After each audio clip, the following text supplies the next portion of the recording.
ගාල්ල සංචාරයක් සඳහා දවස් දෙකක මුලින් ආවේ සාමචෛත්‍යයට. ඉතින් සාමචෛත්‍යයෙන් පස්සේ ජංගල් බීච් යන්න තියෙනවා, උණුවටුනට යන්න තියෙනවා. ඊට පස්සේ ඉතින් තව පොඩි පොඩි තැන් බලන්න තියෙනවා, කෞතුකාගාර. මුලින්ම ඉතින් අපි ආවේ මේ පේන සාමචෛත්‍ය තමයි මේ තියෙන්නේ. ඉතින් එතනින් පස්සේ යන්න තියෙන්නේ අරලිය බීච් රිසෝට් ඇන්ඩ් ස්පා උණුවටුන. ඉතින් ඒක තමයි අද රාය ගත කරන්න තියෙන ලක්සිරි හොටෙල් එකක්. ඉතින් අපි මේ අත්දැකීමත් බලමු ගිහිල්ලා. ඉතින් අපි දැන් මේ චෛත්‍ය වන්දනා කරලා ඊට පස්සේ පොඩ්ඩක් අද නම් වැස්ස නැහැ අපේ වෙලාව. නැත්නම් මේ දවස් ටික හොඳට වැස්ස වටේම ගම් වතුර.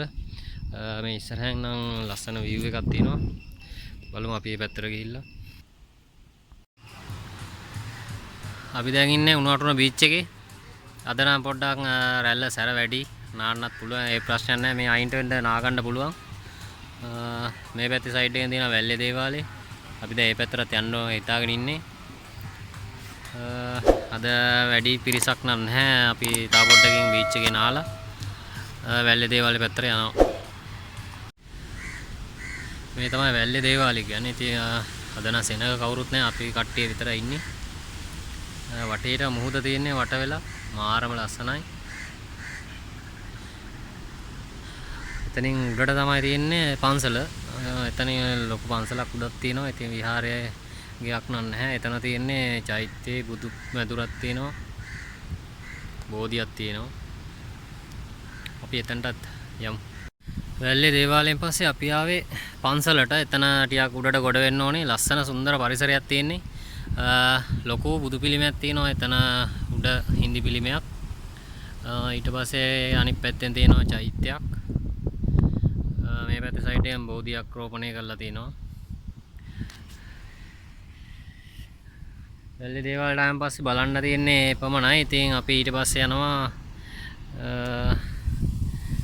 මේ පැත්තෙන් තියෙනවා ලස්සන view point එකක්. බලමු අපි මේ පැත්තට ගිහිල්ලා. මාර ලස්සන view point එකක් තියෙන්නේ හුම්මානේ වගේ. මේ තියෙන්නේ අපේ නතරලා ඉන්න හොටෙල් එක.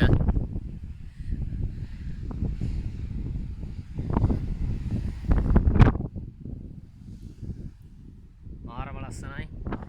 අද නම් මුහුද සැර වැඩි. අපි දැන් හොටෙල් එකට ඇවිල්ලා ඉන්නේ. කොළඹ පැත්තේ ඉඳලා එනවනම් පින්නදුවෙන් එක්සිට් කරලා පොඩ්ඩ දුරක් එන්න ඕනේ. ඒ ආවන් පස්සේ තමයි අපිට අරලිය හොටෙල් එක හම්බෙන්නේ. ඉතින් අපි ඇතුළට ගිහිල්ලා බලමු ලක්ෂරි හොටෙල් එකක්. ඉතින් අද ලොකු වීඩියෝ එකක් කරන්න හිතාගෙන ඉන්නවා. ඉතින් ඔයාලත් ඉන්න අරලිය හොටෙල් එකට ඇතුල් වෙන තැන ලොකු රිසෙප්ෂන් එකක් තියෙනවා. ඇත්තටම ලස්සනයි. දැවමෙන් තමයි ඔක්කොම කරලා තියෙන්නේ. ලොකු අලියතු සංඛ්‍යාවක් ඉන්නවා. විශාල නිර්මාණ විදියට. ඉතින් මේකෙන් ලොකු ගැඹීරත්වයක් තියෙනවා.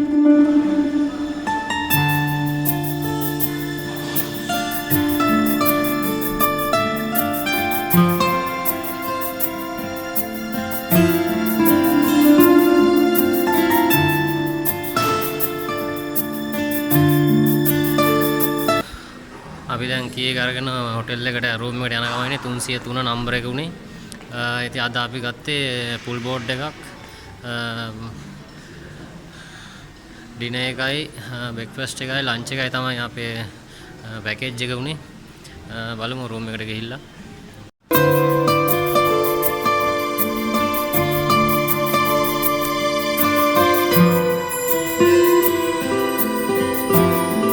ග්‍රවුන්ඩ් ෆ්ලෝර් එකේ විශාල ලොබි ඒරියා එකක් තියෙනවා. ඉතින් අපි අවසර තමයි මෙතන ලස්සන. අපි දැන් උඩට ගිහිල්ලා අවසලා පල්ලෙහාට ඇවිල්ලා බලමු කොහොමද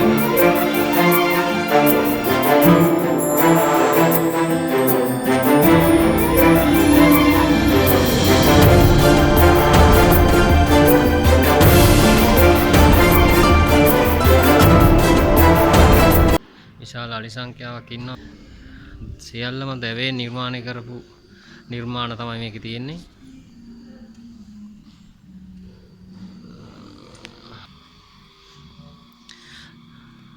ලොබි එකේ තියෙනවා ෆොරිනර්ස්ලාට ඇවිල්ලා මිලදී ගන්න පුළුවන් ශ්‍රී ලංකාවේ නිර්මාණ විශාල සංඛ්‍යාවක් මෙතන තියෙනවා.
අපි දැන් රූම් නම්බර් 303ට යන ගමන් ඉන්නේ.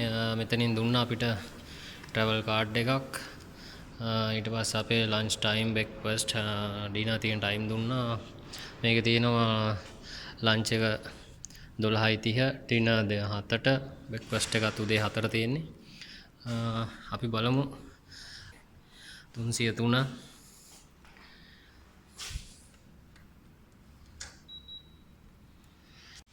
අපේ රූම් එක බලමු. වාව් ලස්සනයි. ලයිට් දාන්න ඕනේ කාඩ් එක දාලා.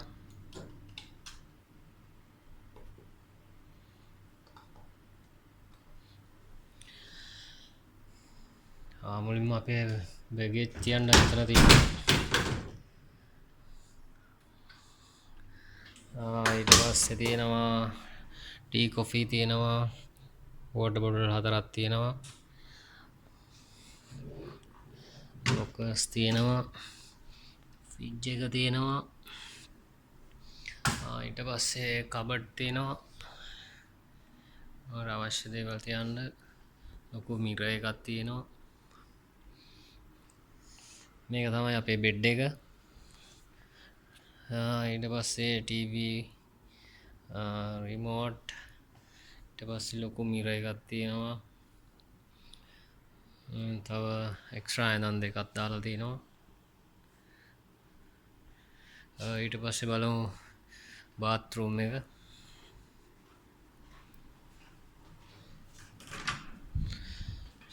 ලොකු ටබ් එකක් තියෙනවා. මෙතන ඉඳලා පේන view එක අපේ බෙඩ් එකේ.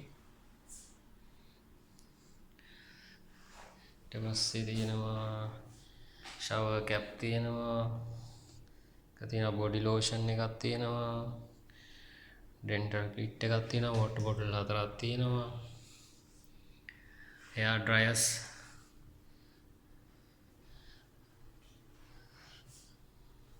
මෙතනක් තියෙනවා ෂැම්පූ තියෙනවා, සවර් ජෙල් තියෙනවා, කන්ඩිෂනර් තියෙනවා, බොඩි ලෝෂන් තියෙනවා, සෝප් තියෙනවා.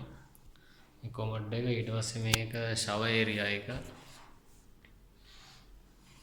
එතනක් තියෙනවා ෂැම්පූ තියෙනවා, shower gel, conditioner. ඊට පස්සේ තියෙනවා towel තියෙනවා. ඊට පස්සේ අපි යමු අපේ balcony එකට. view එක කොහොමද බලන්න.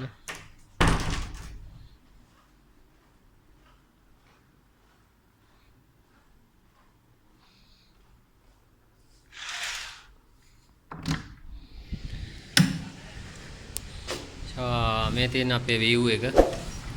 ඉතින් මේ balcony එකේ ඉඳන් අපිට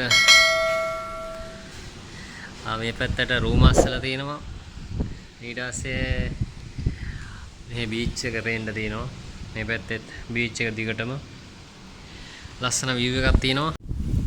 අපි දැන් beach club එක පැත්තට යන්න හදන්නේ. අද නම් හොඳ කාලගුණයක් තියෙනවා.